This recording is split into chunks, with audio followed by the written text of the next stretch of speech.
우리가 속해 있는 이 개혁교회는 종교 개혁을 하면서 하나님을 예배하고 또 하나님의 백성으로 살아간다는 것이 무엇보다 말씀이 중요하다 하는 것을 깨달은 그런 무리들의 후예라 말할 수가 있을 것입니다. 종교 개혁의 무리들 가운데도 여러 분파들이 있었으나 특별히 우리 장로교회, 칼빈주의와 개혁주의를 지향하고 있다 하는 우리 장로교회는 하나님의 말씀의 중요함을 그 무엇보다도 강조하고 있는 교파로 모든 형제 기독교회들 가운데서도 인정받는 그런 유명한 교단이죠.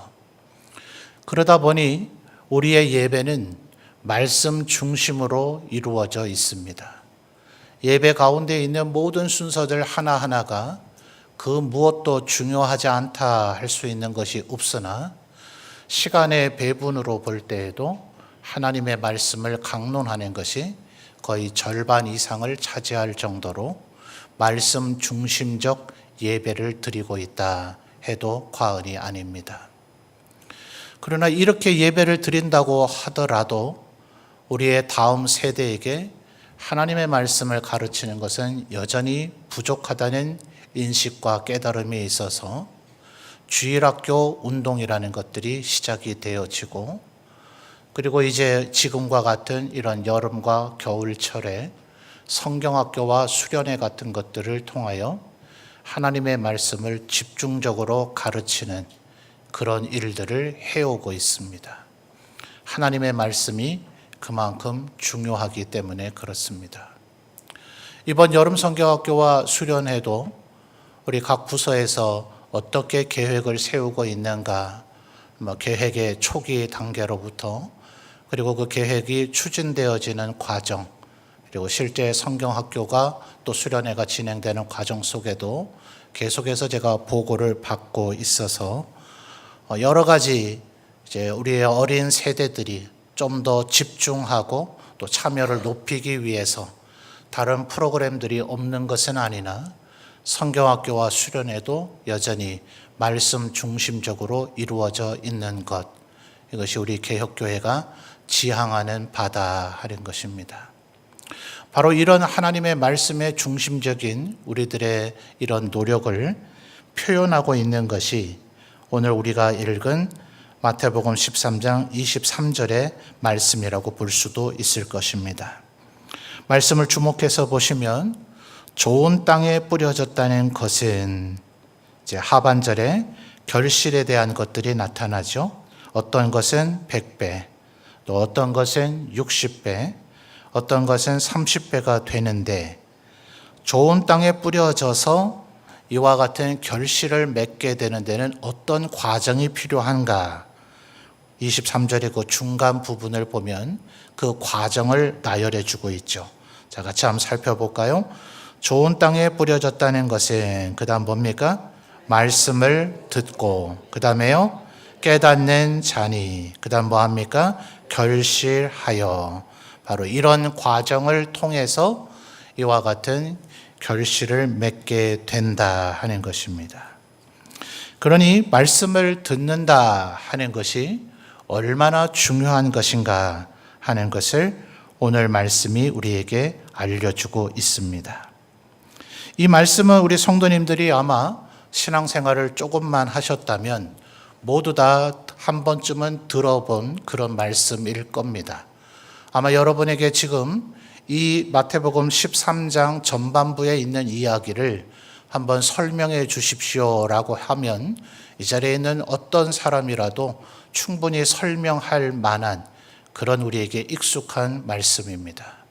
하나님의 말씀이 길가밭에 뿌려지기도 하고 돌밭에 뿌려지기도 하고 또 가시덤불에 뿌려지기도 하고 좋은 땅에 뿌려지기도 한다는 그 말씀이죠.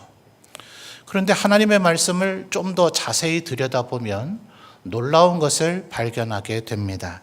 방금 전 23절에서 좋은 땅에 뿌려져서 100배, 60배, 30배의 결실을 맺는 그 중간 과정에 첫 번째가 말씀을 듣는 것이다 했는데, 그래서 말씀을 듣는 것이 얼마나 중요한가라고 얘기를 했으나 이 좋은 땅에 있는 것만 그렇게 되는 것은 아니라는 것을 발견할 수가 있을 것입니다. 여러분 19절로 한번 거슬러 가서 한번 볼까요? 19절 하반절을 보면 바로 그 길가밭을 얘기하고 있는데, 19절의 상반절 아무나, 그 다음 뭐라고 얘기합니까? 천국 말씀을 듣고. 자, 여기도 말씀을 듣고 라는 말이 나오죠. 자, 20절을 보면 20절은 상반절에 그 표현이 바로 나오는데, 돌밭에 뿌려졌다는 것인데 여기도 바로 이어서 나오죠. 말씀을 듣고.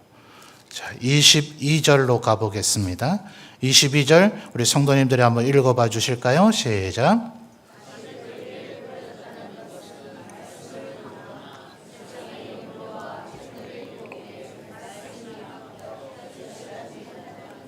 아멘. 자, 상반절을 보시면 가시떨기에 뿌려졌다는 것은 말씀을 들으나. 자, 비슷하긴 하지만 약간 다른 단어가 아닌가 이렇게 생각하실 수 있겠는데, 우리 한글로 번역하다 보니 이제 문맥을 매끄럽게 하기 위해서 말씀을 들으나라고 이렇게 번역을 했지만, 성경 헬라어 원문을 보면 다른 구절들과 똑같이 말씀을 듣고 라고 번역한 그 단어와 동일한 단어입니다. 말씀을 듣고 했지만 그 이후에 있는 것들 때문에 결국은 결실하지 못하게 됐다 하는 것이죠. 그러니 여기서 우리가 알 수 있는 것은, 말씀을 들은 것이 그것이 최종 목표점이나 그걸로 무엇이 완성된 것이 아니라 오히려 시작점에 불과하구나 하는 것을 우리가 알 수 있는 것입니다. 아마도 우리 교사 선생님들 굉장히 수고를 많이 하셨고, 또 아마 우리 다음 세대들, 또 청소년들, 청년들까지 하나님의 말씀을 많이 듣고 또 은혜 받고 감동을 받았겠지만, 말씀을 들은 것은 그 자체만으로는 길가밭이나 돌밭이나 가시덤불밭이나 모두 다 말씀을 들은 것까지는 똑같더라 하는 겁니다. 그러니 이것이 끝이요, 이것이 완성된 것이 아니라 오히려 출발선상에 서 있다 하는 것을 우리가 알아야 되겠죠. 특별히 23절에 보면 좋은 땅에 뿌려졌다는 것은 결실에서 100배, 60배, 30배, 누가복음은 오히려 이것을 반대로 더 박진감을 주기 위해서 30배, 60배, 100배 이렇게 순서를 바꿔 기록하기도 했습니다. 여러분은 이 결실을 맺는 100배를 생각할 때 주로 어떤 것을 결실이라고 생각을 하시곤 합니까? 안타깝게도 우리 예수 믿는 사람들을 대상으로 통계 조사를 해본 거예요. 설문조사를. 이 마태복음 13장에서 좋은 밭에 떨어져서 소위 100배의 결실을 맺었으면 하는 결실이 무엇이냐라는 질문에 가장 많이 나온 것은 결국 재물과 돈이었습니다. 근데 여러분, 지금 과연 23절에서 얘기하고 있는 100배, 60배, 30배가 물질이나 돈을 얘기하고 있는 것일까요? 방금 전에 제가 그래서 일부러 22절은 우리 성도님들이 한번 읽어보시게 했는데요. 22절 다시 주목해 보실까요? 가시 떨기에 뿌려졌다는 것은 말씀을 듣기는 들었어요. 그런데 이 말씀이 결실을 맺지 못하게 만드는 것이 중반절에 나오죠. 무엇과 무엇입니까? 세상의 염려와 그 다음 뭐죠? 재물의 유혹은 오히려 이 말씀을 결실 맺지 못하도록 만드는 것에 불과하다고 오히려 주님은 이야기하고 있는 거예요. 마태복음 7장에서 지금 우리가 마태복음을 보고 있지 않습니까? 5장, 6장, 7장을 우리가 소위 산상복음이라고 얘기하는데, 주님께서는 그 마태복음 7장에서도 우리가 무엇을 심든지 그 심은 것을 거두게 될 것이다, 이런 취지의 말씀을 하셨죠. 우리나라의 격언과 속담 가운데도 있지 않아요? 그래서 아마도 똘똘한 우리 유치원 아이라면 대답할 수가 있을 겁니다. 여러분, 콩 심으면 뭐가 납니까? 콩이 나야 되죠. 팥 심으면 뭐가 나야 되죠? 팥이 나야 됩니다. 이건 실제로 콩이나 팥을 심어서 농사 짓지 않은 사람도 알 수 있는 당연한 논리의 귀결입니다. 그렇다면 지금 마태복음 13장에서 주님이 얘기하고 계신 것은 하나님의 말씀이다. 그 말씀이 너에게 뿌려졌을 때 마치 길가밭과 같으면 안 되고, 돌밭과 같으면 안 되고, 가시덤불과 같으면 안 되고, 좋은 땅에 뿌려져야 된다라고 말씀을 하셨으니 뿌려진 게 뭡니까? 말씀입니다. 그러면 결실을 맺고 거둬져야 되는 것도 뭐죠? 말씀이라는 거예요. 그래서 23절에 우리의 생각을 조금 교정해야 되는 것은, 주님은 지금 말씀을 심었으면 그 말씀이 30배, 60배, 100배의 결실을 맺도록 너희들이 더욱 힘써야 된다 하는 것입니다. 도대체 이 얘기가 무슨 얘기냐? 19절로 다시 거슬러 가서 볼까요? 사실은 이 얘기들은 예수님께서 낮에 2절 말씀을 보시면 많은 무리들이 있었다 해요. 자, 2절 볼까요? 큰 무리가 그에게로 모여들거늘 그랬죠? 여기서 말하는 무리, 이 복음서에서는 예수님 주변의 사람들을 흔히 3단계로 분류합니다. 무리, 그리고 제자들 가운데서 주님이 밤을 새워 기도하시고 임명하신 사도입니다. 이 무리들이 아마도 사도행전에 가면 예수님 승천하신 이후에는 많은 이 무리들 가운데 예수 믿는 자가 나오기는 했을 것입니다. 그러나 이때는 주님의 제자가 아직 되지 못한 이들이 바로 무리입니다. 말하자면 귀신 쫓아내주면 좋아라 하고, 병 고쳐주면 좋아라 하고, 또 오병이어 같은 걸 먹여주면 좋아하지만 너희는 너희 십자가를 지고 나를 따르라 하면 도망갈 상태의 사람들, 그들을 보통 무리라고 복음서는 이야기하고 있어요. 그래서 지금 2절 상황을 보면 낮에 수많은 큰 무리들이 있는 가운데서 주님이 이 얘기를 했단 말입니다. 그러면 무리들이야 못 알아들을 수 있는 것이 당연한 듯 보이는데, 제자들이나 사도들은 예수님을 따라다닌 지가 제법 시간도 흘렀고, 또 예수님에게 이런 말씀을 많이 들었으니 충분히 알아들을 법한데도 저녁이 되자 제자들이 주님께 여쭤본 겁니다. 아까 낮에 그 4가지 밭의 비유를 얘기하신 그 의미가 정확히 뭡니까? 그래서 그 얘기는 이미 3절에서부터 9절까지 얘기를 하셨지만 제자들의 질문에 따라서 그것을 해설하시고 설명해 주시는 게 19절부터의 말씀이다 하는 거예요. 자, 19절 다시 볼까요? 아무나 천국 말씀을 듣고 깨닫지 못할 때는 악한 자가 와서 그 마음에 뿌려진 것을 빼앗나니 라고 얘기하고 있죠. 그러니 말씀을 들은 것으로 절대로 끝나지 않는다 이 말입니다. 이 자리에 있는 우리 성도들도 그렇지 않습니까? 저는 늘 기도하기를, 하나님, 예배 자리에 나온 모든 성도들의 마음에 이 하나님의 말씀이 꼭 심기워져서 열매를 맺게 해달라고 기도하지만, 성경이 가르치고 있는 진리 자체가 그것은 어떤 면에서는 이루지 못할 기도일 수 있습니다. 이 자리에 있는 우리들 가운데 누군가는 다 똑같이 하나님의 말씀을 듣고 있지만 그 말씀을 즉시 빼앗겨버리는 안타까운 일이 벌어질 수 있다는 거죠. 그러니 하나님의 말씀을 들은 것만으로 끝나면 안 됩니다. 여러분, 저는 도시에서 주로 자라났는데 아버지가 제가 청소년 시절에 농촌 지역에서 좀 목회를 하셔서 어쩔 수 없이 농사라는 걸 한번 지어본 적이 있습니다. 그때는 아직 컴바인 같은 것으로 모내기를 하던 시절이 아니고 사람들이 못줄을 잡고 사람들이 모를 심던 시절이라서 저도 해보고 싶다 했더니 그 농토의 주인 되시는 분이 별로 안 좋아하시더라고요. 하도 하고 싶다 하니 결국 시켜주기는 했는데 나중에 그 집 아들인 친구에게 들은 말이 네가 심은 모는 다 떴다 이러더라고요. 제대로 안 꽂은 거죠. 그래서 떠버리면 그러면 어떻게 합니까? 모내기를 하고 나면 끝, 이게 아니고 그 다음에 그 논을 가서 살펴봐서 물 위로 모가 떠버린 자리에는 남은 다른 모를 가져다가 새로 심어야 되는 거죠.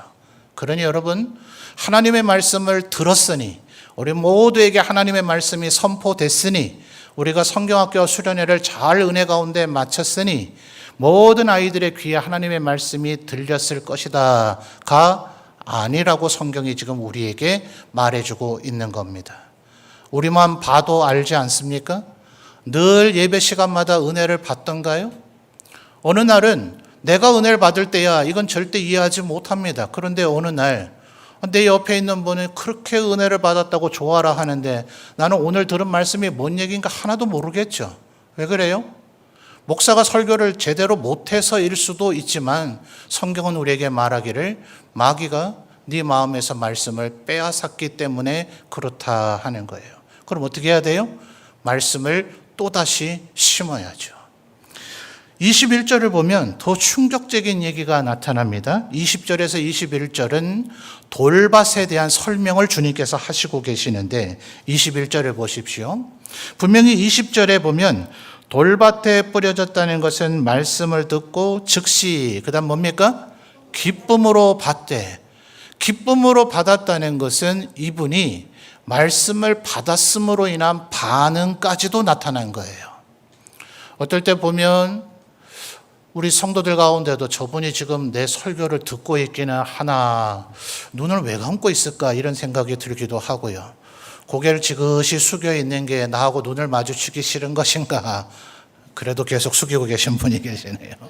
그런 분들도 계시지만 어떤 분은 정말 단 한순간도 놓치지 않고 저하고 눈을 마주치고 계시는데 말씀을 듣다가 고개를 끄덕끄덕 하기도 하고 결국은 눈물을 흘리기도 하고 또 크게든 혹은 작게든 아멘을 하기도 하고, 그러면 우리는 그렇게 생각하죠. 아, 하나님의 말씀을 지금 기쁨으로 받고 계시는가 보다.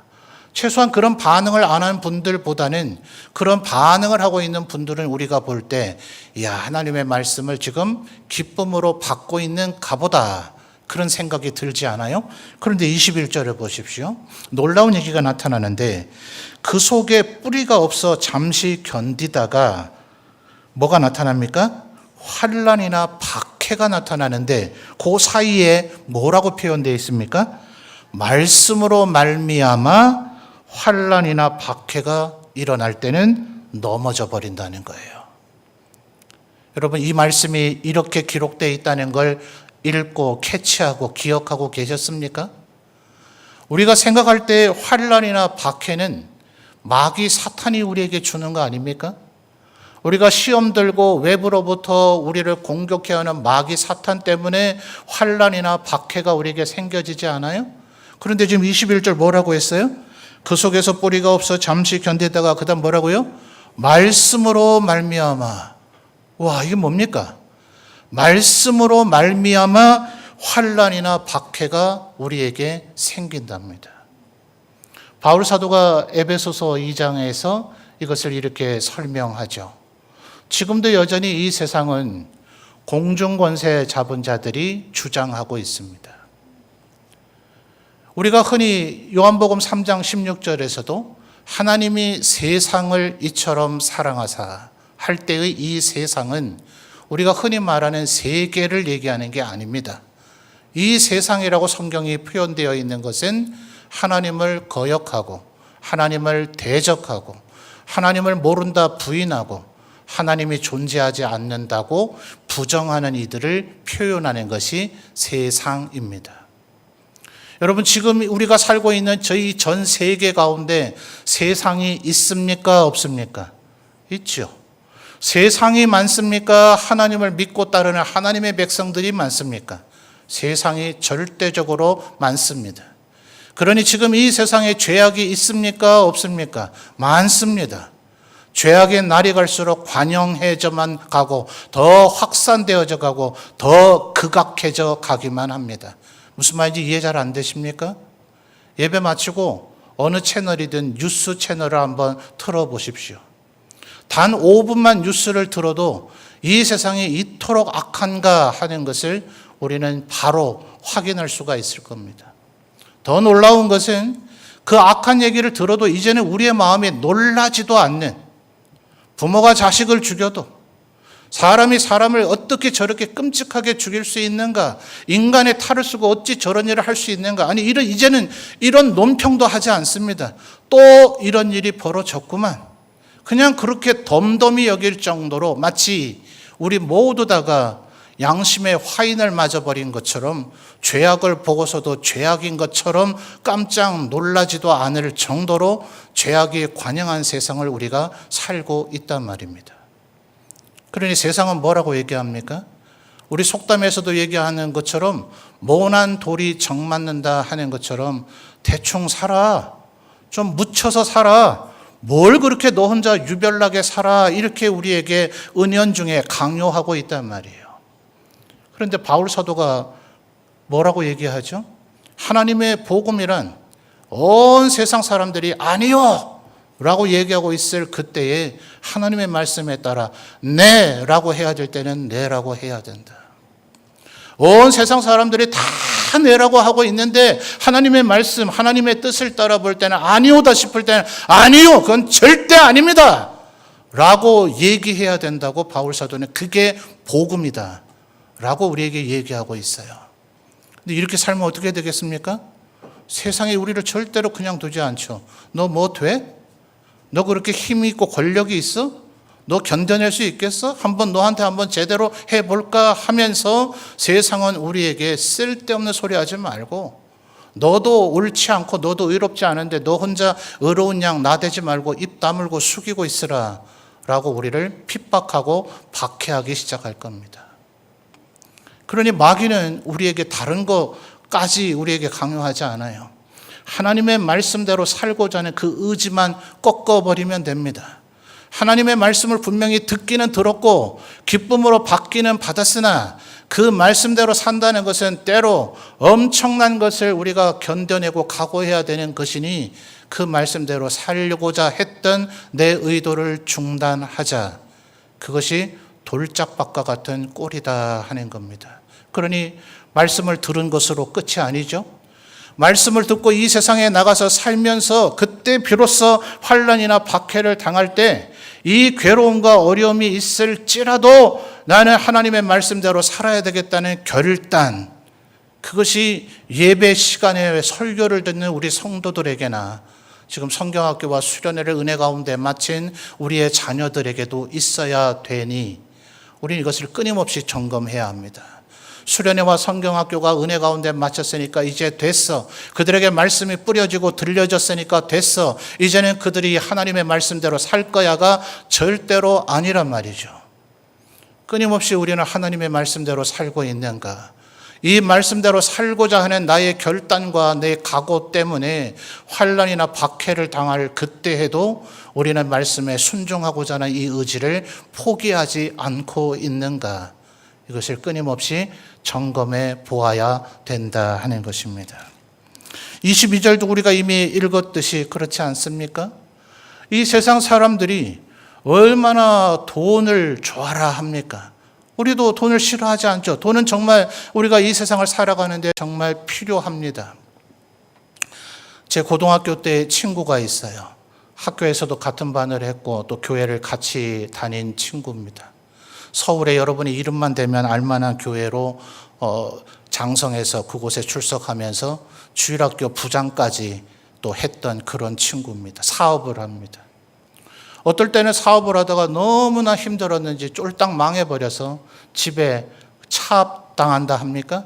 빨간 딱지를 붙이는 일도 벌어지고, 또 어떨 때는 어마어마하게 소위 세상말로 대박을 났는지 어마어마한 데서 아파트를 장만하고 또 외제 승용차, 아주 고급 승용차를 끌고 다니면서 어느 날 저를 만나 성인아 소고기 한번 먹자 하면서 아주 제가 배부르게 대접을 받았던 그런 기억도 있습니다. 근데 기이하게도 이 친구 부부에게는 하나님이 자녀를 주지 않으셨는데 그래서 그런지 모르지만 어느 날 저에게 하는 얘기가, 성인아 만약 내가 딸이 있다면 나는 이 대한민국에서 사업하는 사람들에게는 절대로 딸을 주지 않을 거야.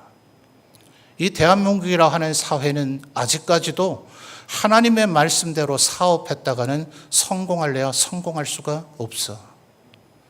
이 친구의 이 경험과 이 친구의 이 말을 꼭 일반화하고 표준화할 수는 없겠죠. 그러나 아마 우리 성도님들도 이 세상을 살아본 인생의 경험을 따라서 정말 하나님의 말씀대로만 살면 이 세상에서 내가 성공할 수 있는가? 남들처럼 돈을 잘 벌 수 있는가? 분명히 하나님의 말씀대로만 하면 손해볼 수밖에 없는, 그래서 말씀대로 할 것인가? 아니면 22절 중반절 세상의 염려와 재물의 유혹을 따라 지금 타협하고 하나님의 말씀을 모른 척 할 것인가? 나의 유익과 나의 영달을 위해서 하나님의 말씀을 모른 척 할 것인가? 우리는 삶을 살아가면서 수없이 많은 이 기로에 서게 될 겁니다. 만약 이때 우리의 마음이 꺾여버린다면 어떻게 된다고요? 22절 하반절 마지막 무슨 단어들이 나타납니까? 결실하지 못하게 된다고 말입니다. 그런데 다시 한번 강조합니다. 말씀을 들은 것은 끝이 아니라 시작점에 불과합니다. 하나님의 말씀을 들었으니 이 말씀을 빼앗기지 않고 이 말씀으로 따른 환난과 박해에 굴복하지 않고 이 말씀을 그렇게 얘기하지 않으나 이 세상 사람들이 말하는 그 재물에 대한 유혹에 내가 빠져버리지 않고 하나님의 말씀대로 사는 것, 그것이 23절에서 얘기하는 결실을 맺는 것이다 하는 거예요. 그럼 아마 우리에게 이런 생각이 들 것 같아요. 말씀도 빼앗기지 않고 기쁨으로도 받고 환난과 박해도 견뎌내버리고 세상의 염려와 재물의 유혹까지도 내가 이겨냈으면 하나님이 내게 어마어마한 보상을 주셔야 되지, 겨우 말씀을 많이 맺으라는 그거란 말이냐. 아니 말씀을 30배, 60배, 100배의 결실을 맺는다면 여러분 100배의 결실이라면 5분 설교 듣는 것보다는 500번 듣고 싶어야 될 거 아니에요. 다들 안 놀라시네. 오늘 500분 동안 한번 설교할까요? 예. 핍박 받으시려고 혼자 내라고. 그런 의미인가 이런 생각 들 수 있잖아요. 아마 우리 선생님들 아이들을 가르치느라 많이 힘드셨을 거예요. 어떻던가요? 아이들이 와 선생님 드디어 여름 성경학교가 다가왔어요. 드디어 수련회가 다가왔어요. 제가 1년 동안 이 순간을 얼마나 기다렸는지 몰라요. 이런 학생들이 혹시 있습니까? 아 그래요? 중고등부가 많이 부흥했네요. 그런 학생들이 있더랍니다. 그러나 아마 대부분의 선생님들은 아이들을 막 달래고 얼르고 막 이래서 그 말씀 듣는 자리에 이끌어올 수밖에 없지 않았겠는가.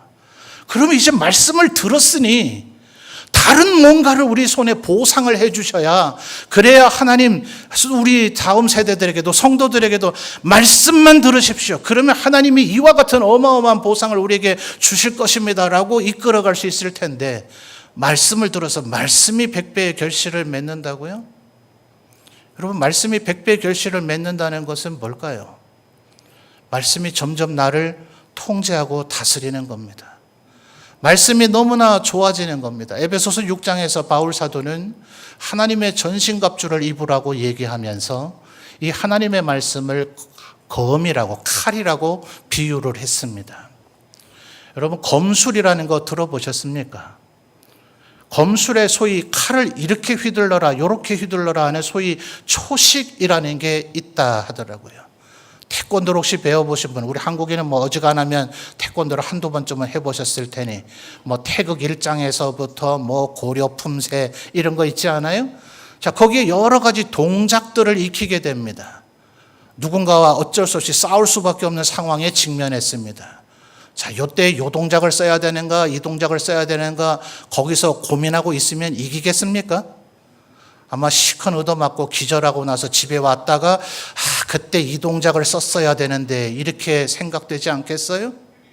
하나님의 말씀이 100배의 결실을 맺는다는 것은 우리의 삶의 어떤 상황에서 지금 내가 어떻게 해야 되는가 고민은 많이 하나 끝내 아무런 결론을 못 내리는 것이 아니라 말 한마디 하기 전에도 한 가지의 생각을 품기 전에도 한 가지의 행동을 하기 전에도 내 안에 충만하여 넘쳐 흐르는 100배의 결실을 맺어버린 하나님의 말씀이 우리로 하여금 너는 지금 이 순간 이렇게 말하는 것이 타당하다.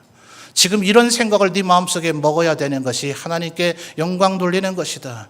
네가 지금 이 순간에 이렇게 행동해야 되는 것이 하나님이 바라시는 바가 아니더냐 하면서 내 안에서 끊임없이 하나님의 말씀이 나를 다스리고 통제하는, 주님이 요한복음 15장에서 말씀하시기는 내가 너 안에 있으면, 네가 내 안에 있으면 이 말씀이 충만해져서 오직 하나님의 말씀이 우리를 다스리는 상태, 이것이 하나님의 말씀이 우리에게 100배의 결실을 맺는 상태다 하는 겁니다. 그렇게까지 맺어서 우리에게 이득이 뭡니까? 이득이 있어요. 그러니 제발 우리는 이 중간 과정을 건너뛰고 마지막 것을 탐하지 말고, 주님께서 똑같은 마태복음입니다. 마태복음 6장에서 뭐라고 얘기하셨습니까? 무엇을 먹을까, 무엇을 마실까, 무엇을 입을까, 제발 그걸 염려하고 그걸 구하는 삶을 살지 마라. 그건 이방인들이나 헛된 우상들을 숭배하는 자들이나 그렇게 하는 것이 아니더냐. 너희는 오직 하나님의 나라와 그의 의만을 추구하라. 그러면 이 모든 것을 내가 너희에게 더할 것이다 라고 약속했지 않습니까? 그러니 말씀을 듣고 내가 어떻게 복을 받을까, 내가 어떻게 유익을 얻을까, 그걸 생각하지 말고 하나님의 말씀이 열매를 맺어서 그 말씀이 100배의 결실을 맺음으로 나를 말씀이 온전히 다스리고 통제하는 오직 말씀의 사람, 하나님의 백성이 되어야 되겠다는 것을 오히려 우리가 꿈꿀 때, 그런 사람이 초대교회에 있었지 않습니까?